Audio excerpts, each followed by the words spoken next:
मा फोन थमख्रे आई खंगे मा सोयदना कपलमगनी अदुबु आइगी थमोइगी निंगाइसिना हेनमनखिबना मनाक्तगी लापना चटकदौरे अदुबु आई सोयदना मागी मनाक्ता हलखिगनी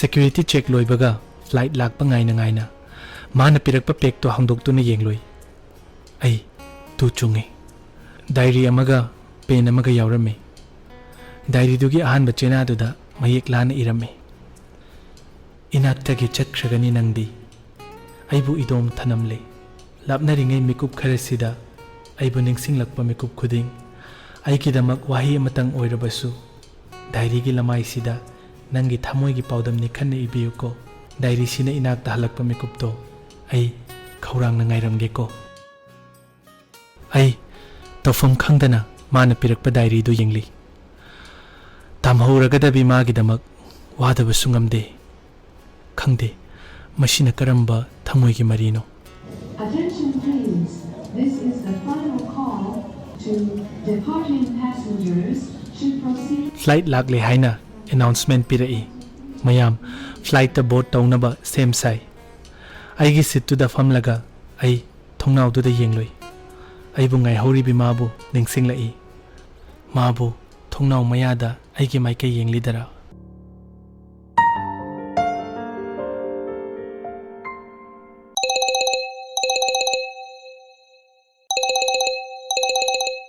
aigi phone du na khinglak pada ai makeup khang thok thoi ai phone du da yenge as soidre ngasidi ai soidna miwa tarani ai phone do paikhali hello hello kaina haji faw tumli mali masinu pase nang chattoira chaloidera chatradi kaino ai yorak tore thame ai phone do famung da langsilam laga bathroom da chensili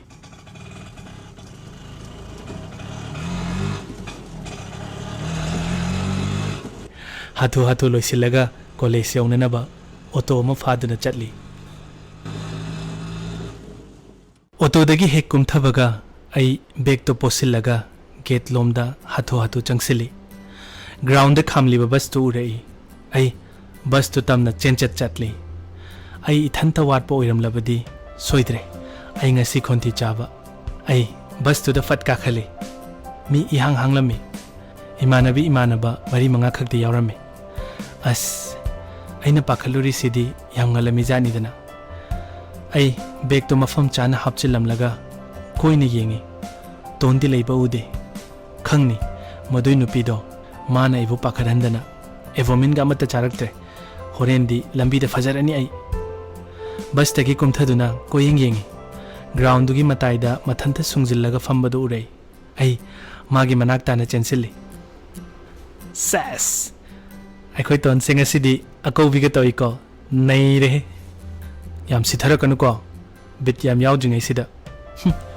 sabagi upai leitabagi tawbani nangna sidara kani se aidi nga saina khanglabani phanik selaga la amadi fadawni kaino ngasidi gantana manin karaga leramina ton se kanade se lao bag se ai pairage gari da hapchilamaga kaino ma charuse lao chak lameba ai kaimta charak triba evomin su korame nang ni so langbada ai yam sauni hai sini nang thawayam sade ngarang aduk phajana hai khra dumakta da ai di nang la aroidrana kayam pakhalui khangbra bhut sidi hoiba chummeba ado ai sunang na ba hatu chelai sidi ngarang do wakhalama da sum tawringai da ai di kamaina tumthakhrabano khanghode as nangi phone lakpadu da makeup tholai ne nangna phone tawra amdradi ai di bera ka daujane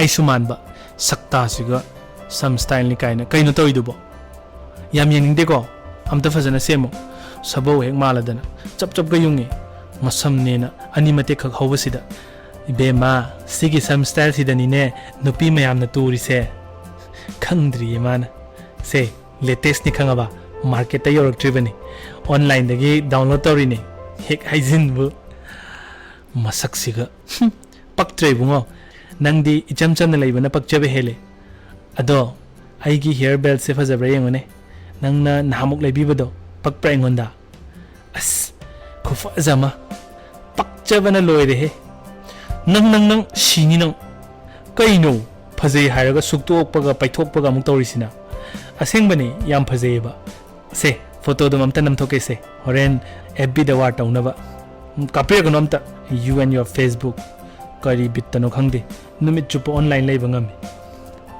ꯏꯊꯟꯇ lonely feel ꯇꯧꯗꯅꯕ ꯃꯌꯥꯝꯒꯤ ꯀꯨꯝꯍꯩ ꯁꯨꯝ ꯌꯦꯡꯕꯒꯤ ꯋꯥꯅꯤꯗ ꯅꯨꯡꯉꯥꯏꯈ꯭ꯔꯖꯥꯠꯅꯤ ꯐꯦꯁꯕꯨꯛꯁꯤꯗ ꯃꯤ ꯃꯈꯜ ꯂꯣꯏꯅ ꯁꯨꯔꯦ ꯁꯦ ꯁꯝꯅ ꯍꯥꯏꯔꯕꯗ ꯅꯨꯄꯤ ꯃꯈꯜꯗꯀꯣ ꯁꯛ ꯌꯥꯝ ꯐꯖꯕ ꯁꯥꯕ ꯗꯤꯃꯥꯟ ꯌꯥꯝ ꯂꯩꯕ ꯁꯥꯕ ꯃꯤꯅꯒ ꯏꯟꯕꯣꯛꯁꯇ ꯃꯦꯁꯦꯖꯇꯒ ꯅꯝꯕꯔꯒ ꯌꯥꯝ ꯍꯪꯂꯛꯄ ꯁꯥꯕ ꯑꯗꯒꯤꯗꯤ ꯃꯁꯛꯇꯤ ꯎꯠꯄ ꯏꯀꯥꯏꯗꯅ ꯀꯣꯔꯤꯌꯟ ꯅꯨꯄꯤꯁꯤꯡꯒꯤ ꯐꯣꯇꯣ ꯍꯥꯞꯆꯕꯤ ꯀꯥꯡꯕꯨ ꯑꯃꯁꯨ ꯂꯩꯔꯤꯕꯅꯤ ꯑꯁ ꯌꯥꯝꯈ꯭ꯔꯦꯗ ꯃꯈꯜꯁꯦ ꯅꯨꯄꯤꯗꯪꯂꯅꯦ ꯅꯨꯄꯥꯒꯤꯁꯨ ꯈꯔ ꯍꯥꯏꯔꯛꯑꯣꯗꯅ नुपागिदा हायरगनने बॉडी सो याम तौजनिंगबा अदगिदी मीगी गाड़ी ममांगदा लेपगा पोस्ट का तौरगा मसागी कारगा याम साजनिंगबा अदुगा सक्ति येंग याद्रमनिना फोटोशॉप का थाजिलगा सेमतोकपा प्रोफाइल पिक्चर गा हापा कांगबु अमा अदगिदी कांगबु अमना नुपी मसक खितंग फजबा उबा यादबा फ्रेंड रिक्वेस्ट पंगथादा थाजिनबा कांगबु अमा अदगी नुपाना फोटो स्टेटस थागतपा हन्ना येंद्रबसु नुपीनाबु थागलादी लाइक कमेंट ना वाई चाइबा कांगबु अमा अस यामख्रे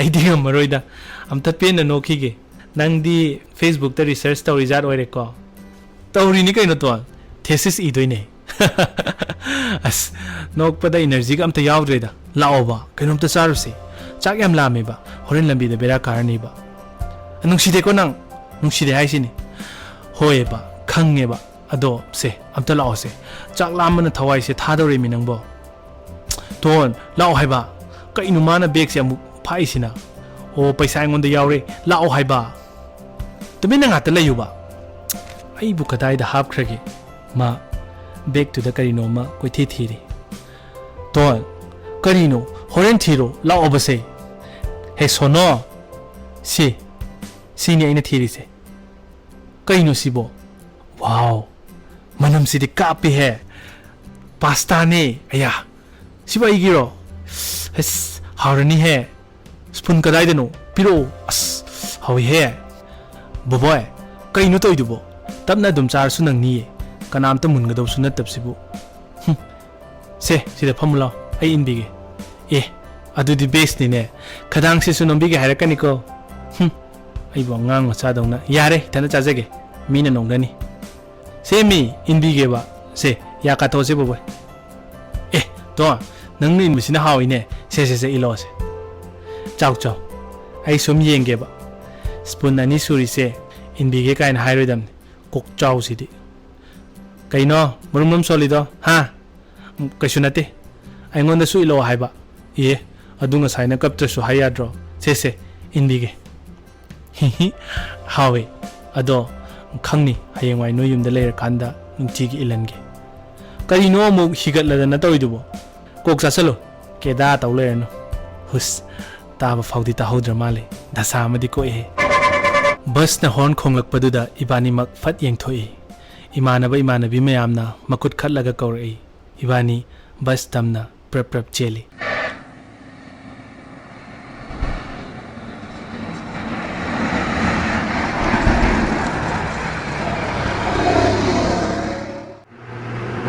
ꯑꯩꯈꯣꯏꯅ ꯃꯐꯝꯗ ꯌꯧꯕꯗ ꯅꯨꯃꯤꯗꯥꯡꯒꯤ ꯄꯨꯡ 8 ꯃꯨꯛ ꯇꯥꯔꯦ ꯃꯦꯡꯒ꯭ꯂꯣꯔꯒꯤ ꯃꯅꯨꯡ ꯆꯪꯁꯤꯟꯕ ꯃꯐꯝ ꯑꯃꯗꯅꯤ ꯄꯤꯛꯇꯛꯅ ꯇꯅꯥꯟꯕ ꯔꯤꯖꯣꯔꯠ ꯑꯃꯗ ꯑꯩꯈꯣꯏꯒꯤ ꯕꯁꯇꯨ ꯊꯧꯖꯤꯜꯂꯤ ꯃꯐꯝꯗ ꯌꯧꯈꯤꯕꯗ ꯑꯩꯒꯤ ꯂꯝꯁꯥꯡ ꯆꯠꯄ ꯌꯥꯗꯕꯒꯤ ꯑꯋꯥꯕꯗꯨ ꯈꯔ ꯃꯈꯩꯗꯤ ꯀꯣꯛꯏ ꯑꯩ ꯕꯁꯇꯨ ꯈꯥꯝꯗ꯭ꯔꯤꯉꯩꯗ ꯆꯣꯡꯊꯅꯤꯡꯕꯁꯨ ꯐꯥꯎꯏ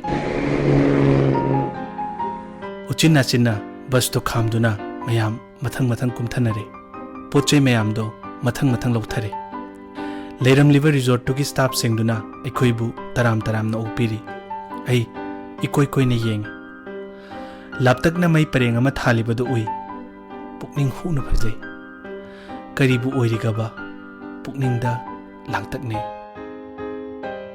मही ग्रुप सेमथोकनदुना मागी रूमदा सेटल तौनख्रे आइसु आइगी फ्रेंड अनि अमगा रूम अमदा सेटल तौई बैग सिंगदो मफम चाना थमलगा दरकार लेबा फिरोल सिंगदो लौथोक्तुना थम्मी बाथरूम दो तनान लेरमे आई लमसांग लाकपगी चोकथबा खरदा ओइरबसु कोकनबा हाइदुना इरुदु थोई Imanabasingsu mathang mathang iru maithazanari.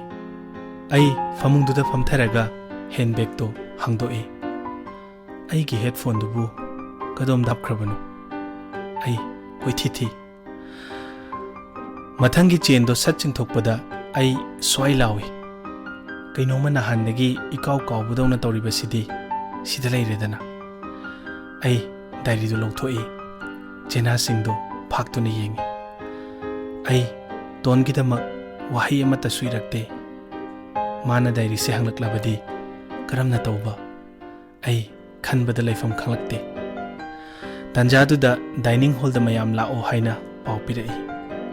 Imanabasingduga ai hatu kumthai. Ton mamanabi mayamga madam hoi mayamga ikoina phamdamme. Ton na aibu makut khallaga manakta laknaba kawrai.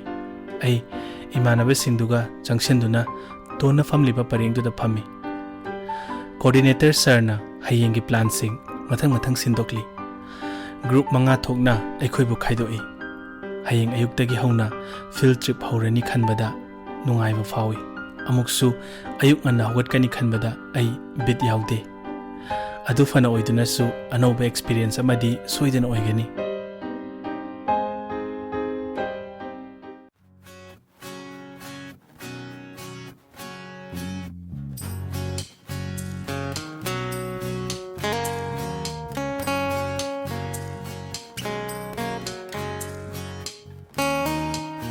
Mayam puna dinner tawre.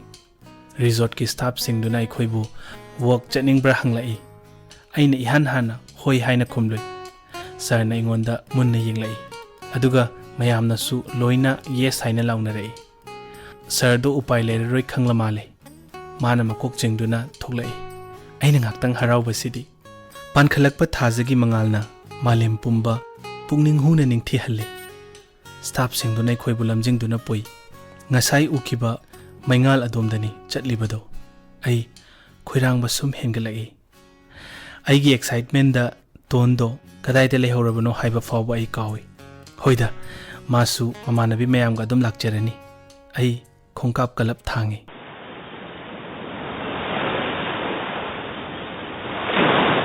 Mafamdu yokibada ai tu chungi.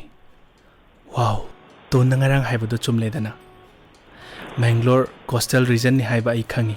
Adubu asuk ningthijaba mafam ama oiramgani haibadudi ai khak khalude. Samudragi maiduda thajagi mangalduna yeibada thaktorakpa mangalduna aigi pukning wakhalbu asuki matik leita hande.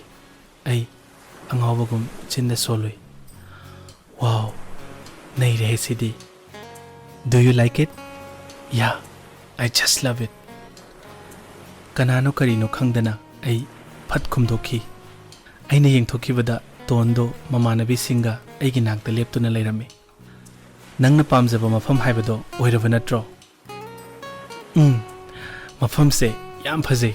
Aina nahandagi chatningdana leirambado chap hek chare. Ado nangna yam yengningadaba pot amasu leiri. Tu ada arapada maingala ma uri se ubra. Uyi. Asi mafam sine resort sigi hotspot se sunset view. Nangna samudra mapanda famaga numitaba yengningi haibado hayengdi soidana yengo. Wow, Don, aidi si mafam sita dum lehorani. Kuire, nangi maithongda thawai tana nokpa mino harauba nungaibagi mami amatang yengninglakpa. Ado ngasidi ure ayam nungai. As si mafam sibu aina chatningde kaina laamdradi punsi se papuruidrane. Don, thank you so much. Boboy, sigi mafam se sinna bahonabada kayam wai khangbra. Imanabi mayam imanaba mayam da insilaga sarda hayaline. Ado aidi kaim khangde ko ton aidi sidale horani haisini. Aduna faradra angaw basidi. Ado ton tu mayam di ayaw kre aikoi su chatsira. Sidasum ngahak famse. Yengune samudra imaida kari bai thagi pom sing sida thabalgi langlaba mangal sida yeibada thaktoraklibba mangal se phajadra. Yam phajaingo. Ado boboy nang sigi view se yekpiu ko. Ton ꯃꯗꯨꯃꯗꯤ ꯅꯪ ꯑꯩꯉꯣꯟꯗ ꯍꯥꯏꯔꯅꯨ ꯑꯩ ꯄꯨꯟꯁꯤꯒꯤ ꯑꯣꯏꯅ pencil brush ꯑꯃꯨꯛ ꯍꯟꯅ ꯄꯥꯏꯔꯔꯣꯏ ꯋꯥꯁꯛꯈ꯭ꯔꯦ ꯑꯦ ꯀꯩꯒꯤ ꯅꯪꯅ ꯑꯗꯨꯛ ꯄꯥꯝꯖꯕ ꯅꯪꯒꯤ ꯑꯁꯦꯡꯕ ꯃꯁꯛ ꯑꯃ ꯑꯣꯏꯔꯤꯕ ꯑꯥꯔꯠꯇꯨꯕꯨ ꯀꯔꯤꯒꯤ ꯊꯥꯗꯣꯛꯂꯒꯦ ꯍꯥꯏꯅ ꯈꯜꯂꯤꯅꯣ ꯀꯩꯁꯨ ꯇꯧꯗꯦꯗ ꯁꯨꯝ ꯇꯜꯂꯕ ꯑꯩꯅ ꯅꯍꯥꯟꯗꯒꯤ ꯌꯦꯛꯄꯤꯌꯨ ꯍꯥꯏꯕ ꯑꯃꯠꯇꯁꯨ ꯌꯦꯛꯄꯤꯗꯦ ꯑꯗꯨꯒ ꯍꯧꯖꯤꯛꯅ ꯂꯥꯏ ꯌꯦꯛꯄ ꯇꯣꯛꯑꯦ ꯀꯥꯏꯅ ꯑꯩꯗꯤ ꯌꯥꯔꯣꯏ ꯍꯥꯏꯁꯤꯅꯤ ꯑꯁ ꯁꯦ ꯅꯤꯡꯉꯥꯏ ꯇꯧꯅꯨꯁꯦ ꯇꯧꯅꯤ ꯑꯩꯗꯤ ꯅꯊꯧꯔꯣ ꯑꯁ ꯇꯣꯟ ꯅꯪ ꯁꯤꯕꯨ ꯑꯩ ꯀꯃꯥꯏ ꯂꯥꯛꯅꯗꯣꯏꯅꯣ ꯅꯨꯡꯁꯤꯗꯦ ꯆꯣ ꯐꯔꯦꯅꯦ ꯑꯩꯕꯨ ꯅꯪꯉꯣꯟꯗ ꯅꯨꯡꯁꯤꯕꯤꯌꯨ ꯀꯥꯏꯅ ꯍꯥꯏꯈ꯭ꯔꯕꯣ ꯃꯥ ꯋꯥ ꯃꯈꯥ ꯑꯃꯠꯇ ꯇꯥꯔꯛꯇꯦ ꯃꯃꯤꯠꯇ ꯏꯔꯥ ꯆꯦꯜꯂꯒ ꯑꯩꯕꯨ ꯃꯨꯟꯅ ꯌꯦꯡꯂꯛꯏ ꯑꯩ ꯅꯨꯡꯉꯥꯏꯔꯛꯇꯦ ꯃꯥ ꯐꯨꯛ ꯍꯧꯒꯠꯂꯒ ꯇꯨꯡ ꯍꯟꯅ ꯌꯦꯡꯂꯝꯗꯅ ꯑꯗꯨꯃꯛ ꯆꯠꯈ꯭ꯔꯦ ꯑꯩꯒꯤ ꯋꯥꯍꯩꯗꯣ ꯃꯥ ꯅꯨꯡꯉꯥꯏꯇ꯭ꯔ ꯃꯥꯜꯂꯦ ꯑꯁ ꯑꯩꯁꯤꯁꯨ ꯑꯣꯟꯊꯣꯛꯄꯅꯤ